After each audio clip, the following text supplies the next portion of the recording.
Okay, we're staying on the pivot. This is part 2 of the bottom half on the backswing.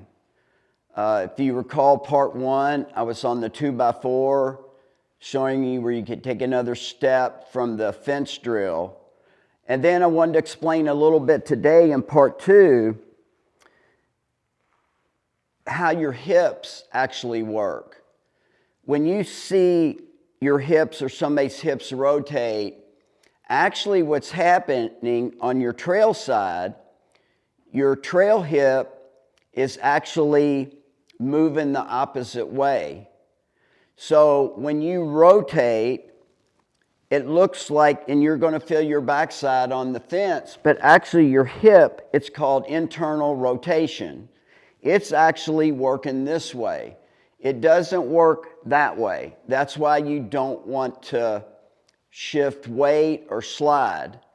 So one way you can feel this and actually help train and loosen up, strengthen that internal hip rotation, you can get a slider, a moving slider, and where it'll slide around, and you can get set up, make a backswing. You can just put it across your chest, across your shoulders.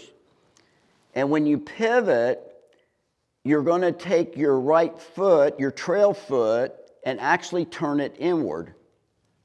And hold it for 5 seconds.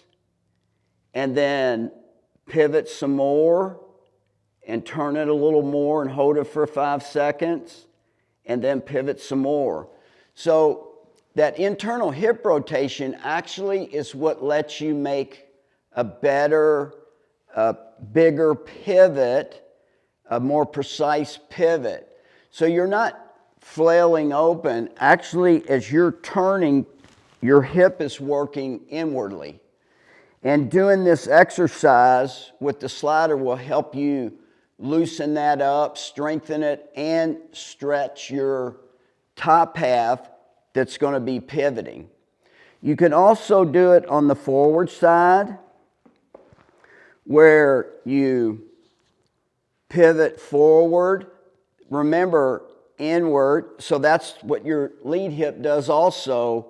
Even though it looks like your hips are opening up, your hip is actually turning inward. So you can pivot, turn it in, hold it for 5 seconds, go some more, turn it in. So that'll help you on both sides, strengthen that, loosen it up, and really get a feel as you pivot and rotate, that hip is actually coming this way. That's what allows you to rotate and make a better turn. Take care.